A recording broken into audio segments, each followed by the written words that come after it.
3단원 노인 운동 프로그램의 설계 보시겠습니다. 운동 프로그램의 요소, 피트 원리라고 되어 있죠. 이제 프리퀀시, 빈도수를 의미하는 거고요. 일주일에 3회냐, 4회냐, 5회냐 이런 식으로 인텐시티, 강도를 의미하죠. 그래서 예를 들면 최대 심박수에 여기 지금 나와 있는 것처럼 60에서 80% of MHR 이렇게 되어 있죠. Maximum Heart Rate이라는 거의 약자라고 보시면 돼요. 그래서 최대 심박수의 60에서 80% 정도. 이제 노인은 최대 심박수 대비 40에서 60% 정도로 약간 저강도로 실시하는 게 좋습니다. 타임, 이제 시간을 의미하는 거고 20분에서 60분 뭐 이런 그 시간을 의미하죠. 노인은 20에서 50분 정도로 대상자의 상황에 맞게 실시하는 게 중요하다. 뭐 체력이 약하다, 운동을 처음 하시는 그런 노인이다 하면은 5분, 10분, 15분 이런 식으로 점차적으로 늘려나가야 되겠죠. 자, 타입. 이제 운동 형태를 의미하는 거예요. 종류. 그래서 유산소 운동이냐 아니면 무산소 근력 운동, 웨이트 트레이닝이냐 뭐 이런 식으로 타입에 대한 거, 운동의 형태. 그래서 이 앞 글자를 따서 FITT, 피트 원리 이렇게 표현을 하는 거예요. 그래서 운동 프로그램을 구성할 때 비단 노인뿐만이 아니라 일반인도 이렇게 피트 원리에 맞춰서 구성을 하는 거를 이제 기본 베이스로 합니다. 트레이닝 원리 보실게요. 운동 프로그래밍의 원리, 운동 프로그램의 원리 이렇게 표현을 하기도 합니다. 일반적으로 아주 중요한 부분이에요. 시험에도 많이 나오고 실제로 우리가 현장에서도 많이 사용하는 그런 트레이닝의 원리입니다. 잘 보셔야 하는 부분이에요. 초록색 글씨는 특히 유념해서 당연히 보셔야 되지만 굉장히 중요한 부분입니다. 과부하의 원리, 오버로드의 원리 이렇게 되어 있죠. 일상생활에서 접할 수 있는 부하 이상의 부하를 줘야 된다라는 거예요. 그래서 일상생활에서 접하는 그런 저항감보다 더 큰 저항감을 갖고 운동을 해야 운동 효과를 볼 수 있다. 이런 내용이에요. 즉, 과부하를 가하여서 운동 효과를 높이는 걸 의미합니다. 말 그대로 과부하의 원리. 가역성의 원리 보실게요. 운동을 하다가 중단했을 때 운동 효과가 시간이 지남에 따라서 서서히 감소되면서 운동하기 전의 상태로 다시 되돌아가는 거죠. 그렇게 되려고 하는 성질 뭐 이런 거를 가역성의 원리라고 표현을 합니다. 가역성의 원리가 있기 때문에 우리가 꾸준히 지속적으로 운동을 해야 그 운동 효과를 유지하거나 증진할 수가 있겠죠.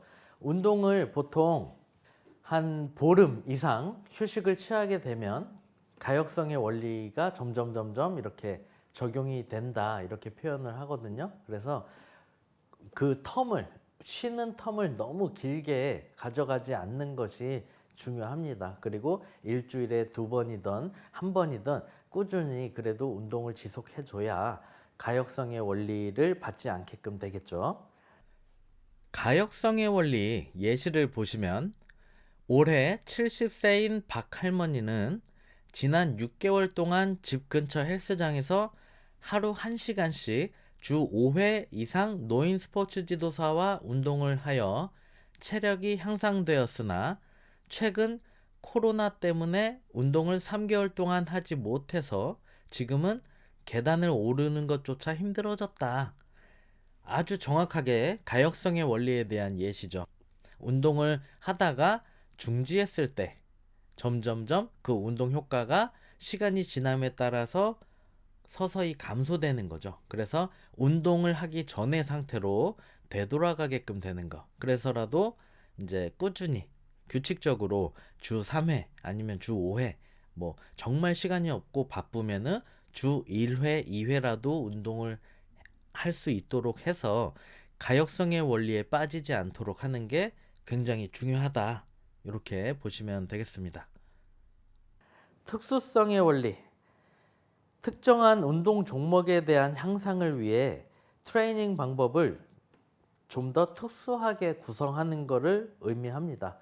복싱 선수라고 하면은 벤치프레스라든가 트라이셉스 익스텐션 동작 같이 가슴 근육, 미는 근육이죠. 그리고 상완 삼두근을 발달시킬 수 있는 그런 미는 운동을 주로 프로그램해서 운동을 하는 거, 이러한 것들을 이야기하는 거예요.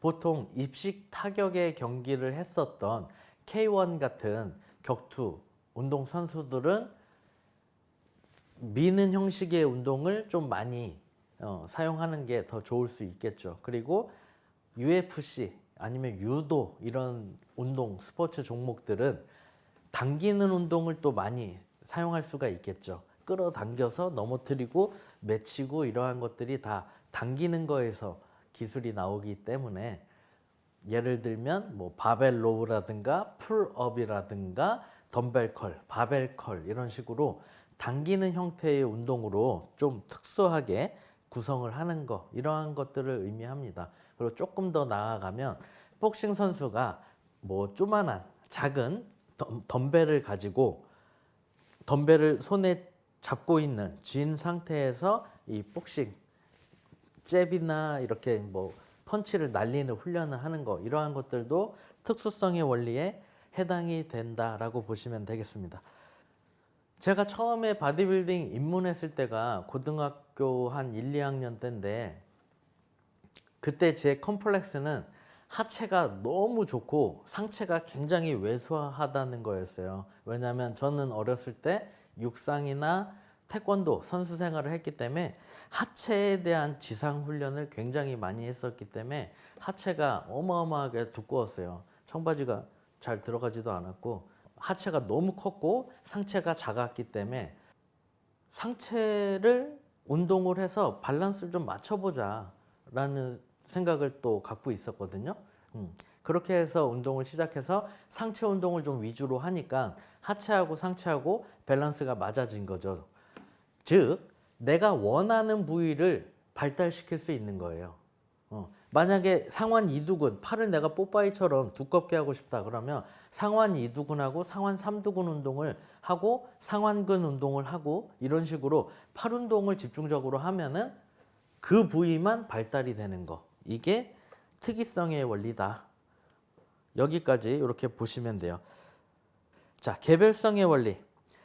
표준화되거나 획일적인 그런 일반화된 방법이 아니라 개개인의 체력이나 건강, 그런 몸 상태, 기호, 어떤 걸 더 선호하는지, 그리고 그 사람이 갖고 있는 체형, 이런 것들을 다 개별적인 그런 조건을 고려해서 트레이닝 하는 거를 의미합니다.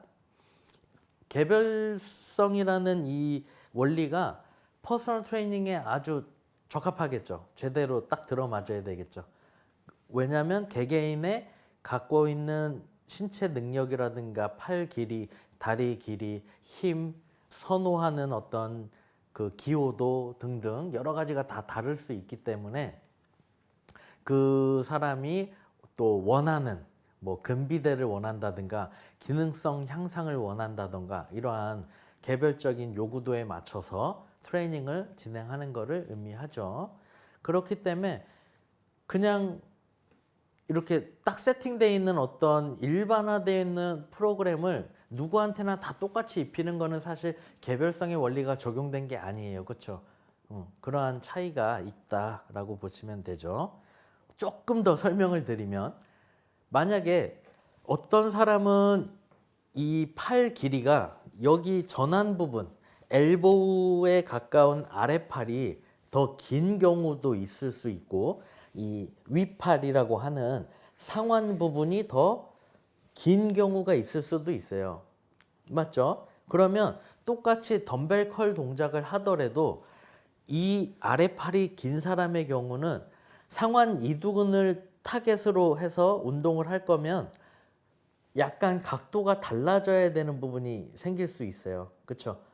그리고 손목의 관절을 내가 이렇게 굴곡시킬 것이냐 아니면은 얘를 뭐 이렇게 익스텐션 시킬 것이냐, 굴곡시킬 거냐 신전시킬 거냐, 엘보우를 내 몸에서 좀 멀게 가져갈 거냐 가까이 당겨서 할 거냐, 이러한 것들이 역학적으로 달라진단 말이에요. 이 컬 동작을 할 때.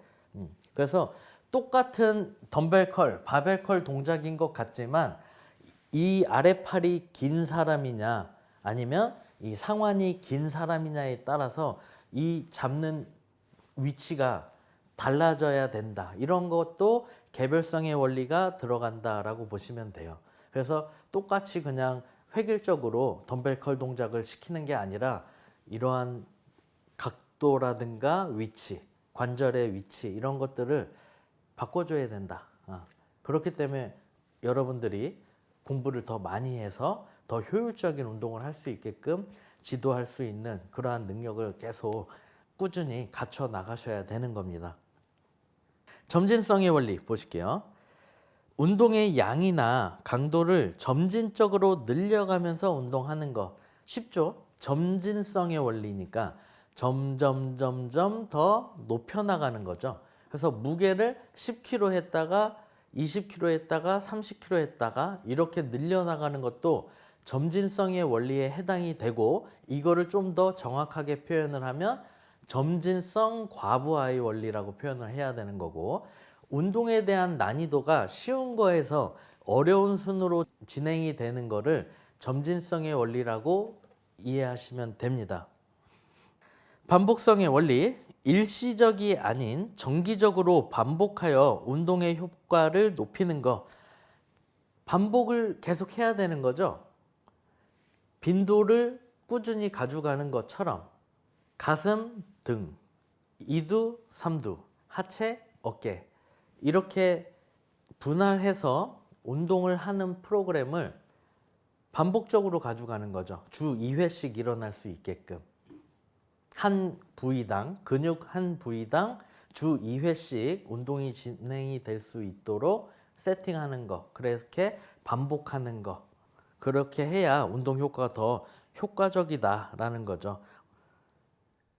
기능 관련성 원리, 일상적인 환경에서의 움직임과 연관된 동작을 포함하는 운동 프로그램을 설계하고 실행하는 것. 즉, 우리가 펑셔널 트레이닝이라고 해서 한참 유행했었던 때가 있죠. 물론 지금도 뭐 노인분들을 대상으로 할 때 기능 관련성의 원리 요거 굉장히 중요하고, 기능성 트레이닝 우리가 많이 지도를 하죠. 저는 이제 움직임 트레이닝 뭐 이렇게도 표현을 많이 하는데 이러한 것들이 이 원리에 적용해서 하는 거다라고 보시면 되겠죠. 그래서 이 원리, 트레이닝 원리, 운동 프로그램의 원리 굉장히 중요한 부분이니까 반드시 꼭 알고 계셔야 됩니다. 이것도 마찬가지로 예전에는 구술 질문에도 굉장히 잘 나왔었어요. 우리 이제 바디빌딩 운동하시는 분들한테 생활 스포츠 지도사, 노인 스포츠 지도사 다 아주 잘 나왔었던 문제죠. 노인 운동 프로그램의 구성 요소.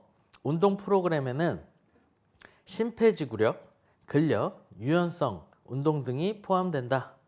그렇죠. 운동 프로그램에는 뭐 이것뿐만이 아니라 다양한 요소들을 다 다룰 수 있는 그러한 프로그램으로 구성이 되어져야 되는 게 좋은 운동 프로그램이죠. 실제로 우리가 헬스장에 가보면 근비대 운동 위주로 많이 하죠. 몸 만들기.